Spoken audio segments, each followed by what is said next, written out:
So, Final Fantasy VII was an important video game, the first in the series on the PlayStation, and whose cinematic aspirations and blockbuster-like marketing campaign set the precedent for both modern Final Fantasy titles and AAA narrative gaming in general. When it came out in 1997, it was revolutionary, but in 1997 I had yet to recognize any sort of meta-narratives in the medium of video games because I was in second grade.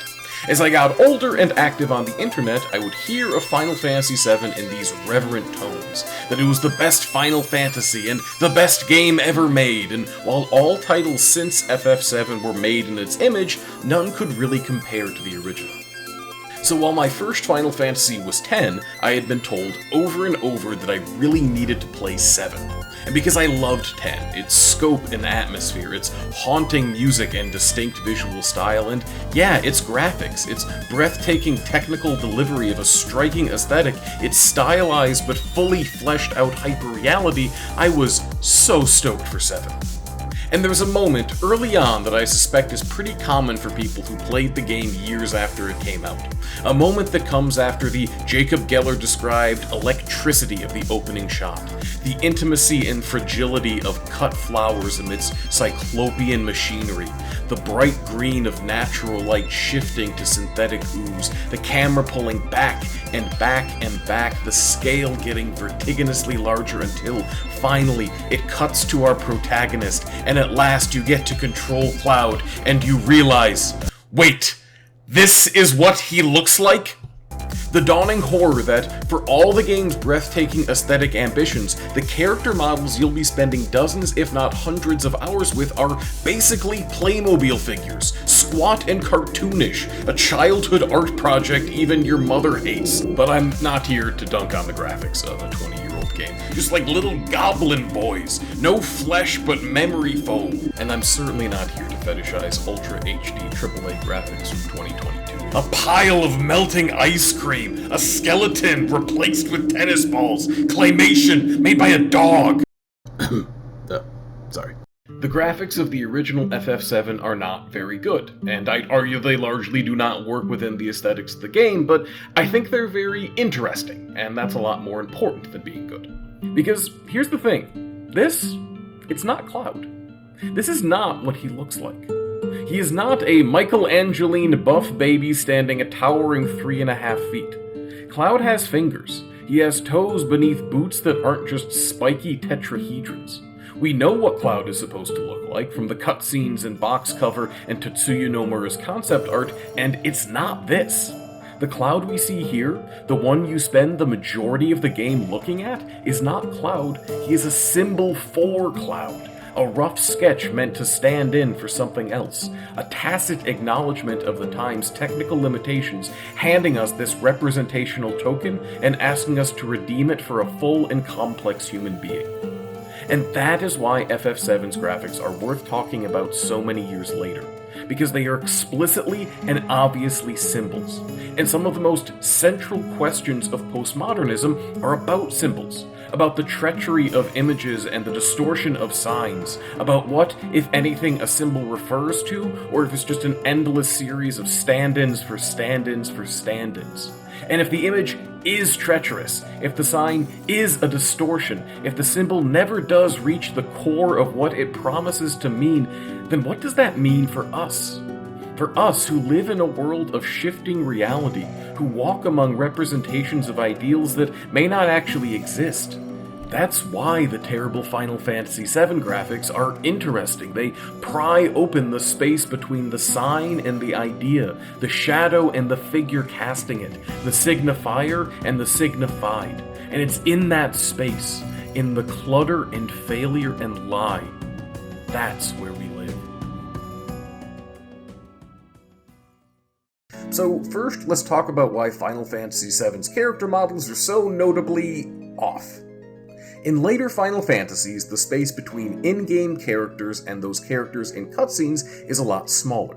By Final Fantasy X, the cutscenes are glossier than the gameplay, but the characters are very recognizably the same people in both. Even Final Fantasy VIII, for the same console as 7, has in-game models that just feel like slightly more serrated versions of their FMV counterparts. And games before 7, even with much more limited graphics, use their limitations consistently in a way that felt cohesive. We look at Terra from Final Fantasy VI on the Super Nintendo, and obviously this pixel art looks way different from Yoshitaka Amano's very ethereal character designs, but Terra is always this sprite, in battle and cutscenes and world map. It's clearly a stand-in for what Terra is supposed to look like. We know that her head isn't a third of her body, we assume her limbs are longer, we presume she has a third dimension somewhere in there, but it's a stand-in used so consistently that there's no jarring leaps to greater or lesser detail. I think it's the precedent from these earlier Final Fantasies that 7 was going for. After all, it makes perfect sense for the devs to think that if players accepted sprites as an imperfect stand-in for the characters, they'd do the same with these rough polygons of Cloud and Tifa and Barret. And using advancements in computer animation, they were able to include reminders of the characters as intended by showing them in battle animations and FMVs. But instead of creating a more cohesive aesthetic, with all players picturing the same real Cloud when looking at his in-game model, it had the opposite effect. A shifting visual style with mutable character designs, helped along by a hand-painted background which, while genuinely beautiful, looks totally alien from the characters who inhabit it.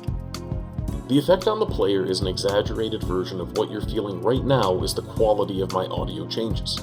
The previous recording wasn't flawless or good, but by this point in the video you would have gotten used to it, so the subtle differences in the recording that you're hearing now are obvious.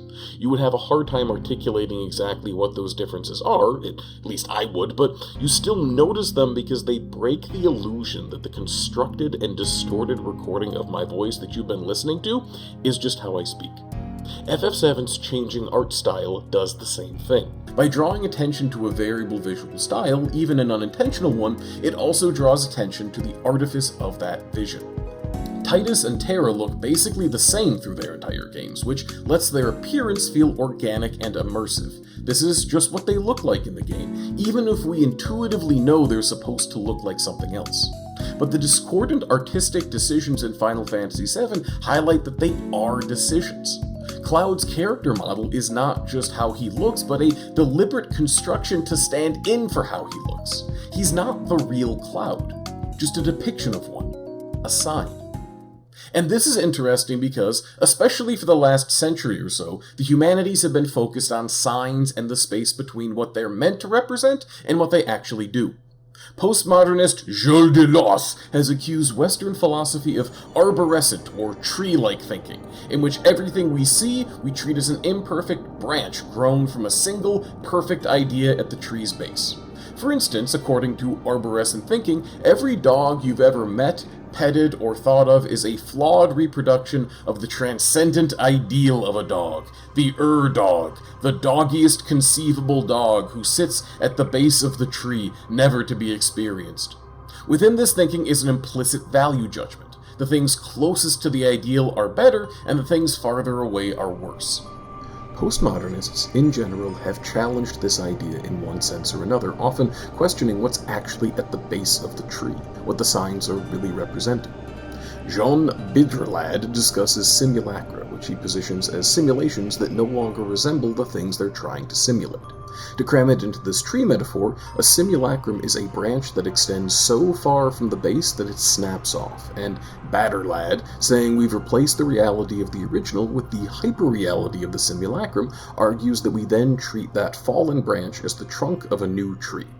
Meanwhile, Jack Durda argues that language is a complex, inescapable web of meanings and contradictions, each symbol referring to other symbols, which refer to other symbols, which refer to other symbols ad nauseum. In all these thinkers' approaches, reaching that ideal core is impossible and even undesirable. Let's put Cloud's terrible character model in this context.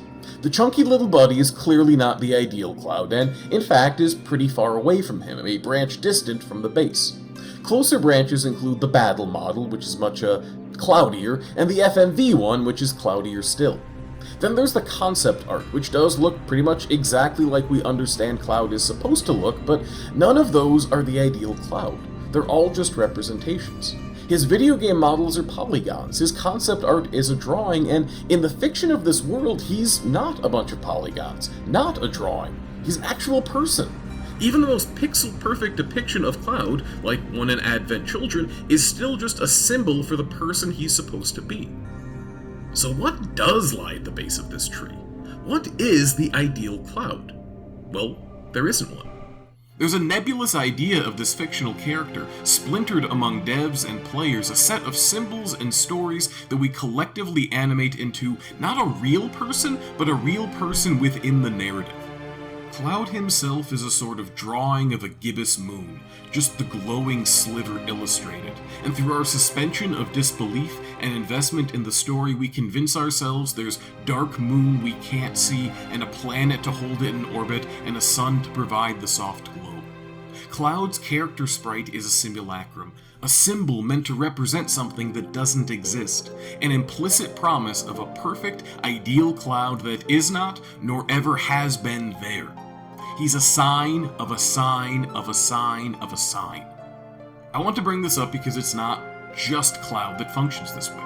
Even in more contemporary video games, the space between in-game models and cutscenes vanishingly thin, we accept the, Kratos you're controlling is a promissory note for the real Kratos, who doesn't exist any more than Cloud does. The clunky graphics of 1997 make this sort of transaction more obvious, but it's still happening with every game, every movie, every fictional character, in every possible medium representing something that does not exist. Branches to a tree that stands upon the belief of a trunk, but at the slightest bit of scrutiny, we see only air. But of course, it's not worth anybody's time to spill this much ink just to say that fictional characters are fictional, actually. But the model here doesn't just apply to fictional characters. Let's look at the word I. So I, when I use it, refers to me. This is apparently really simple. There's a symbol and its referent thing, a signifier and a signified, and unlike Cloud, I am, to the best of my knowledge, a real person. Of the many branches on this tree, we have the stock photo I'm using as a symbol, the Mr. Your Dad name, my real name, actual photos of me, recordings of my voice, and so on. According to arborescent thinking, all this grows from the ideal version of me at the tree's base. But what is that, exactly? Is it my physical body? That would make sense, but there are some issues. My body when, exactly? When I say I, does it refer to my body at the exact moment of utterance and then immediately becomes a lie? What of the dead cells my body has replaced?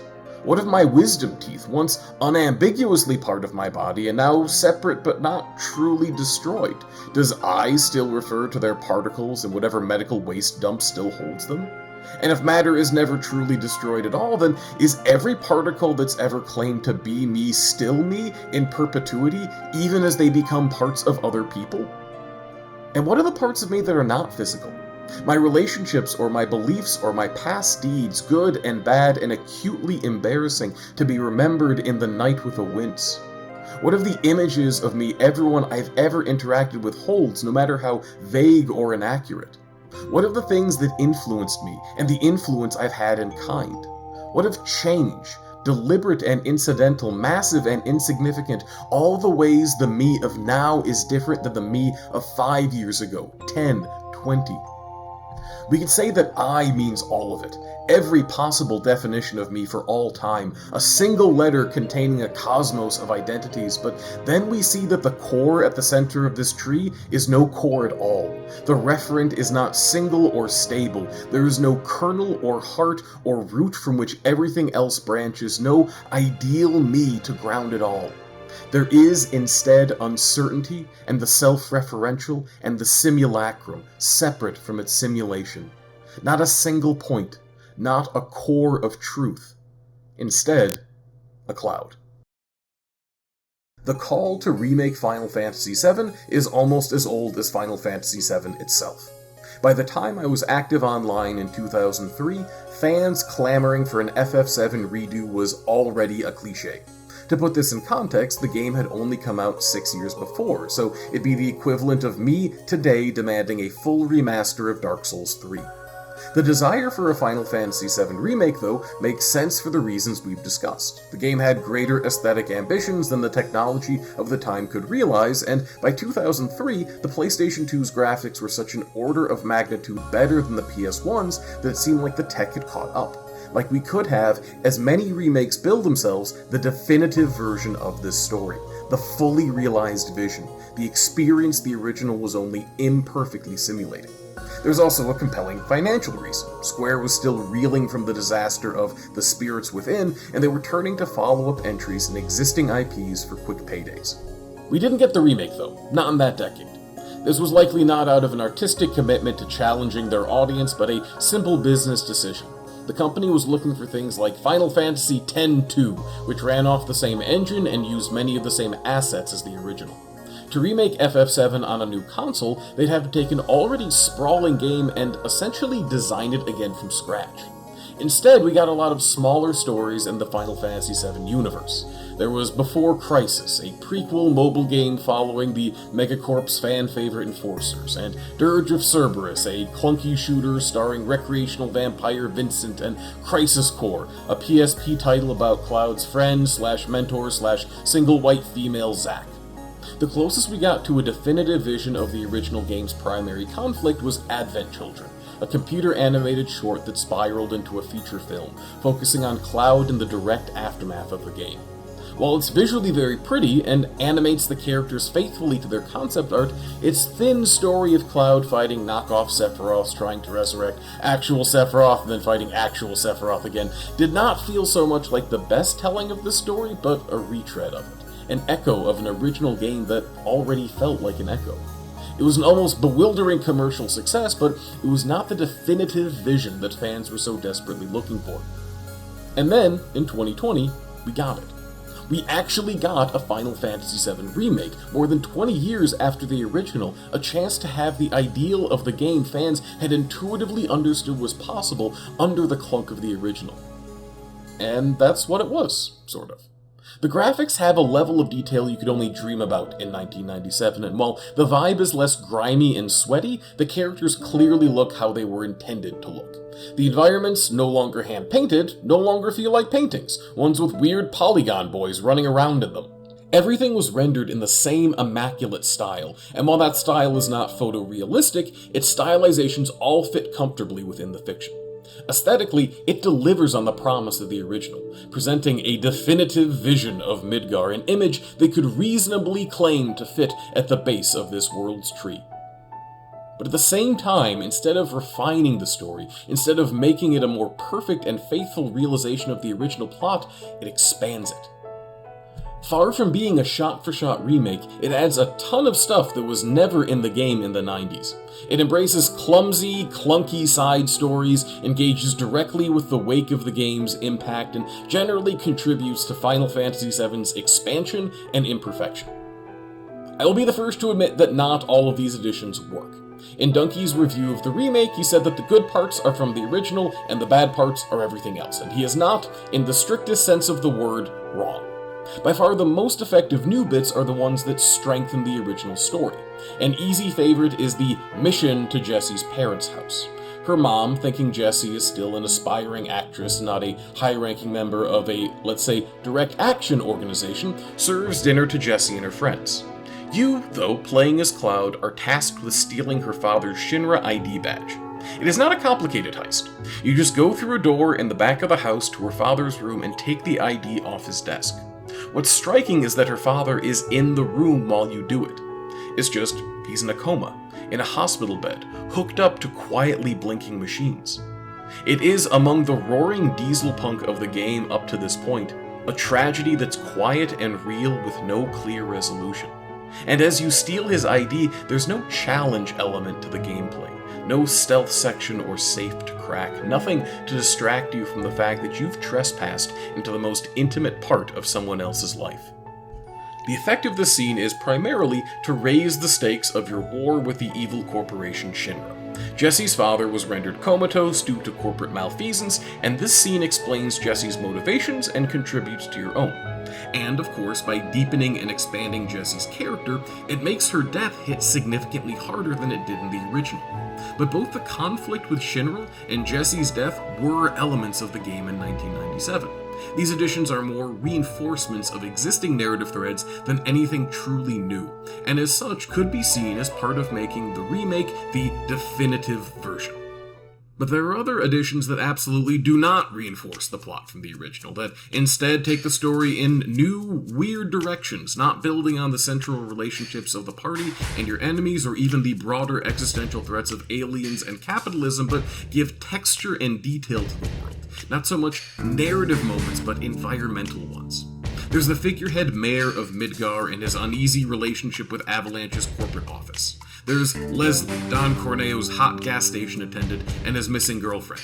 There's Roche, a soldier first class who is in a committed relationship with his motorcycle.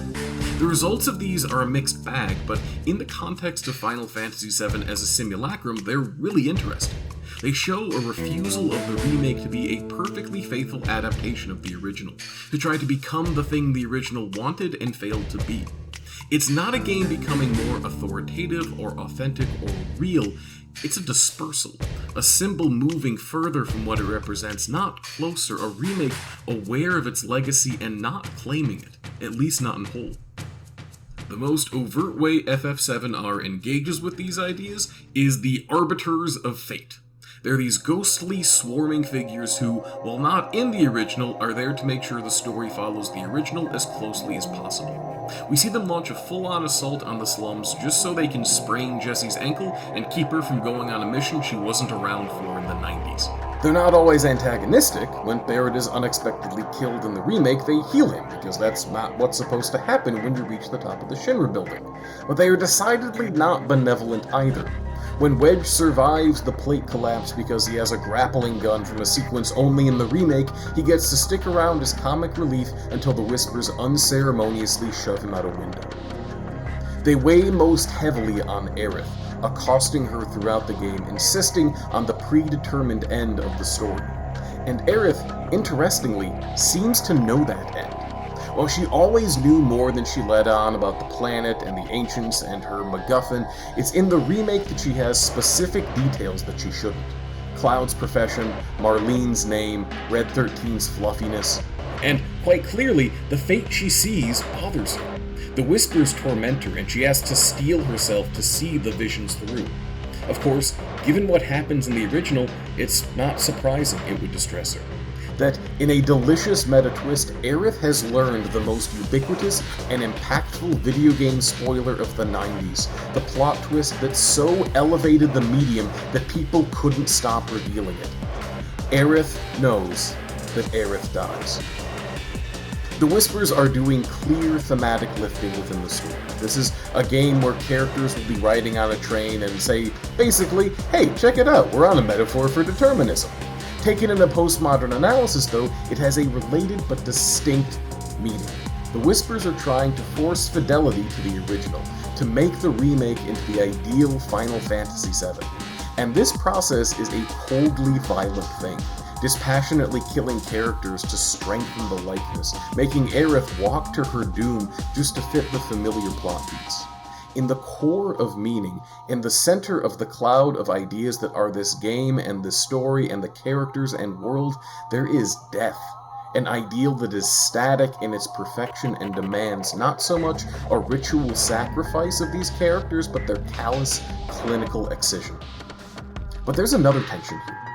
The Whispers are trying to keep the story the same, but the Whispers were never in the story until the remake. They are both brutally enforcing a narrative orthodox and, by their very presence, breaking the orthodox itself. They're a sort of strict originalist who makes all sorts of edits to maintain the original. And that's why, regardless of what the game directors say about how subsequent entries in the remake will still follow the basic story, the impulse of strict preservation is this story's clear antagonist and one doomed to failure.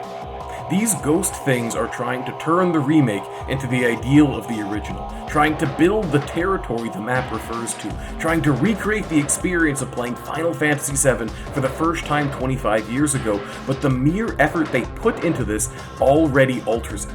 There is no going back to the core. There is no remaking of the heart. The push towards this world's apotheosis is moving it closer to a cold, dead center, a perfect and lonesome original, a core, not a cloud, which can sustain no human life. And if the center of this symbol is a lifeless desert, then it's the edges where life sprouts. The further expansion of the game's mythos, the new characters, the weird detours, the surviving Avalanche members, the jank and fat and doodles in the margin of the map, the simulacra and the failures, that is where the life is. That is where we go for sustenance. That is where we live. Shadows of shadows, remakes of remakes, echoes of echoes, signs of signs of signs of signs, all miles away from the frigid poles and growing in the cloud. At this point, I genuinely don't know whether Aerith will still die. There is, novel for a remake, a real uncertainty about where the story is going. But if she does die, walking to her fate with the quiet acceptance and sad grace of the original, it will not be sacrificing herself to faithfully recreate a 25-year-old story. She will not be the blood price of a video game becoming itself. She will not vindicate the whispers brutalizing this world to fit an ideal that never existed. If she does die, if she does accept her death, it will be for the margins, the rubble, the errant flowers growing in the gaps of steel plates, the vibrant, haggard life at the outskirts of the ideal. It will be for the new and falling and failing. It will be for us.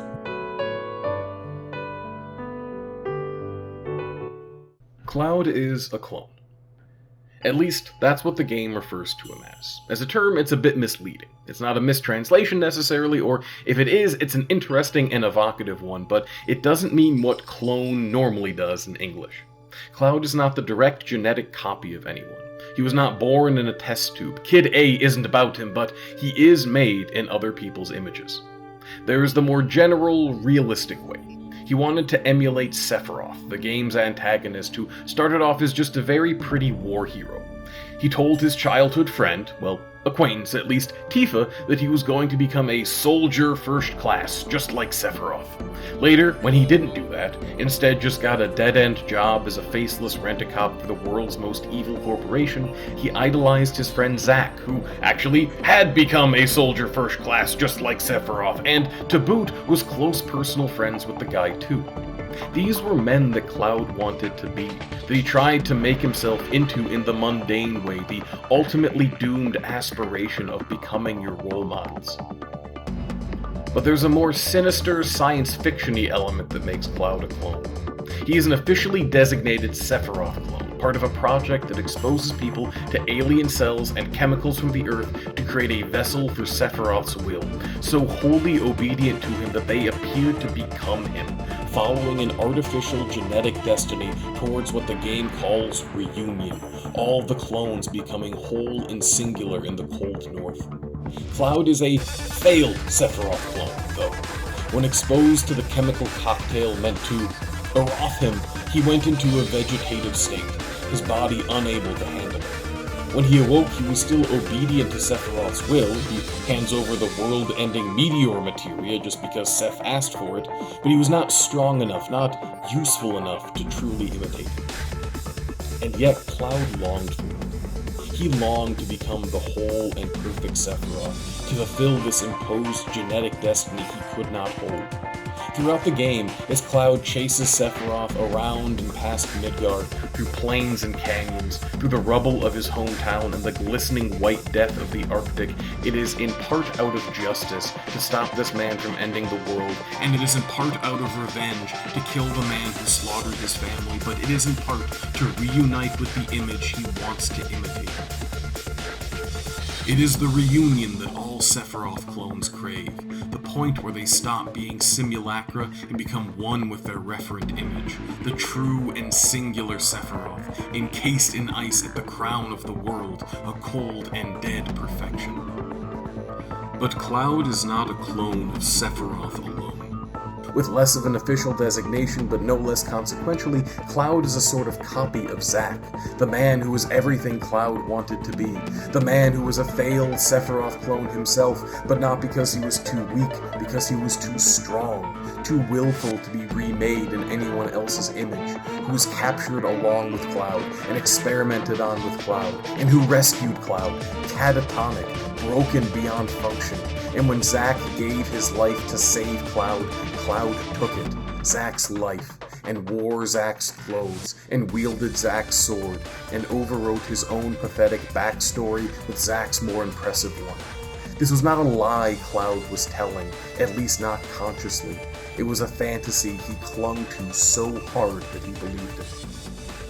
Cloud is a clone of Sephiroth and Zack, but clone is not exactly the right word.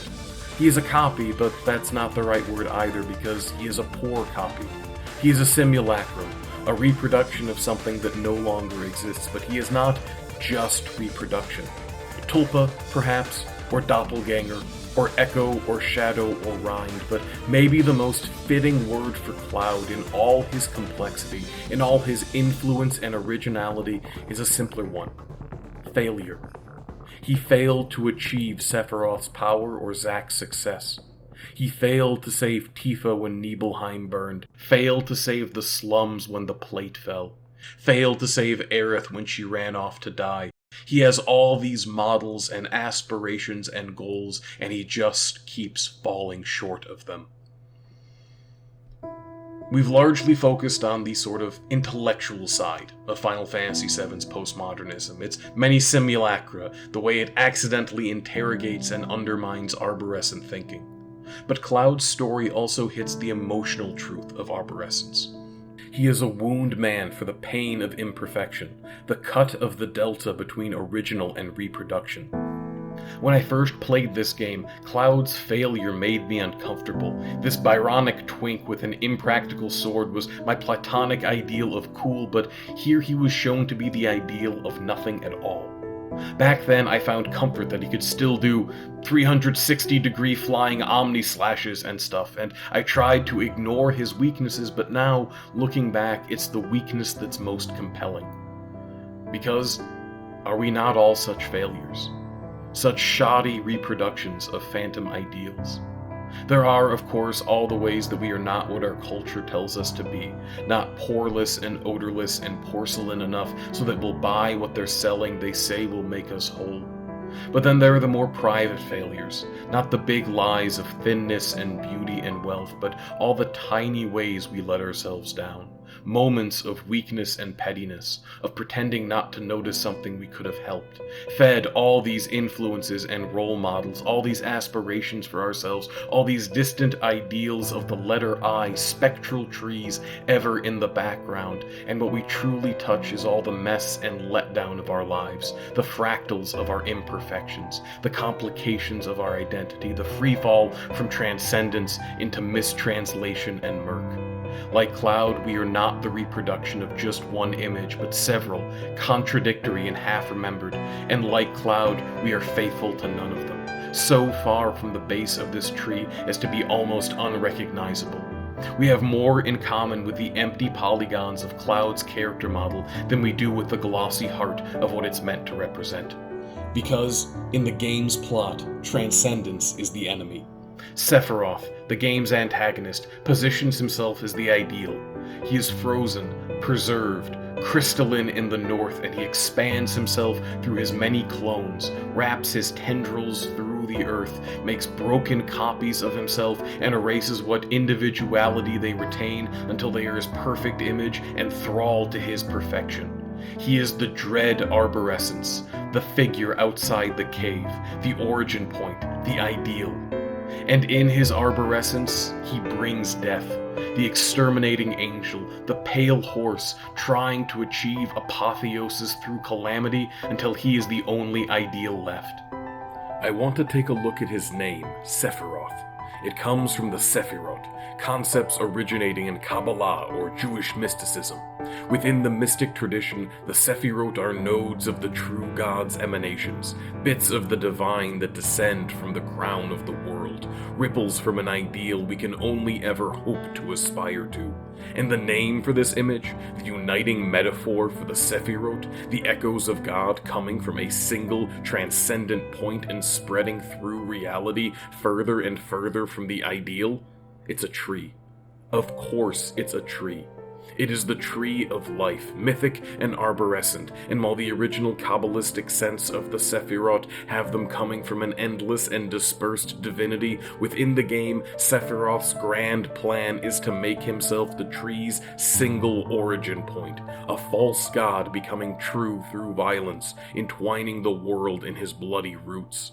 And so if Sephiroth is arborescence incarnate, an obliterating ideal, then it's all too fitting that his greatest nemesis is a cloud. Not a near-perfect replication of cold perfection, not an echo untangling itself to sound like the original, not a single point but a web of influences and failures, a rhizome of dashed aspirations and weaknesses and embarrassments, a polygon born of dozens of vertices, near-random connections until the shape starts to form a person clunky and wrong, but a person nonetheless. Squat legs, clumped toes, like a pile of melting ice cream, like a skeleton replaced with tennis balls, like claymation made by a dog, a being of shame and life who will turn their back on perfection and raise their blocky fist in revolt.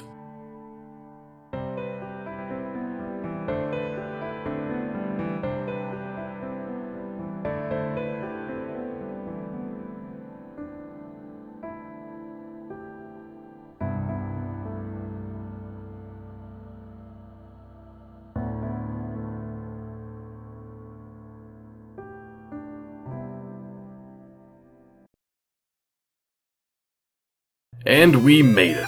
I want to give a special acknowledgement to all the music that's been used here, because this is a video about remakes and difference and falling from the ideal, but like in a cool way. I wanted to use as many remixes and reimaginings of Final Fantasy VII soundtrack as possible, and luckily there's a ton of really incredible fan music out there.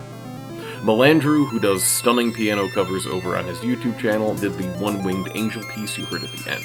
I had stumbled onto that while I was still writing the script, and I knew I wanted to intone some dramatic stuff over it. It is great intoning music, and he was kind enough to let me use it, so massive shout out to him. Most of the other tracks are from Overclocked Remix, which is a great resource for video game music that has been on the internet longer than I have. The tracks in order of appearance are In the Beginning by Yoshi Blade, Mother by Moomba, Where Destiny Meets by Joshua Moore, No Such Thing as the Promised Land by Sephire and SGX, Eris Lives by Kevin Lau, and Reactor 1 by Sephire again, and Tweex.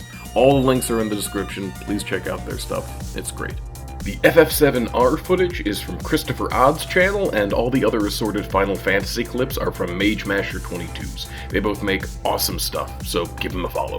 Also, endless gratitude to my patrons. This video was a pretty big undertaking, and you've all been incredibly supportive, even beyond just the usual being patrons thing. I really, really appreciate it. Finally, thank you for watching. Let me know what you think, your thoughts on the FF7 remakes, whether Aerith still dies, and so on. And of course, like, share, subscribe, follow me on Twitter if it lasts another week, and if you're feeling really generous, join me on Patreon. All the links are there as well. For now, though, take care. Hey, Daddy boy! Uncle, welcome back. It's been a few videos. Hey, I got your next video for you. Oh, awesome. Let's hear it. It's about how Final Fantasy V is postmodern. Oh, how so? Bad guy's a tree. Oh, that's the whole reason? Yeah, bad guy's a tree.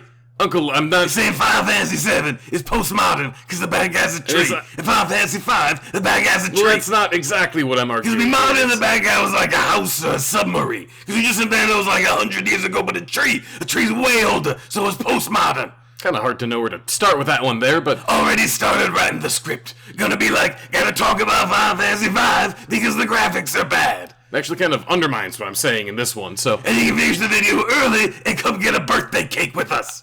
Wait, what? But it's not none of our birthdays, so they gotta give it to us for free. That's not... Can't make you pay for a birthday cake if it's not your birthday. It's very postmodern. That's not true. That's definitely not true. No, it's true. It's true. And we're gonna make it put a dinosaur on it. Well, yeah, dinosaur... It's more postmodern that way.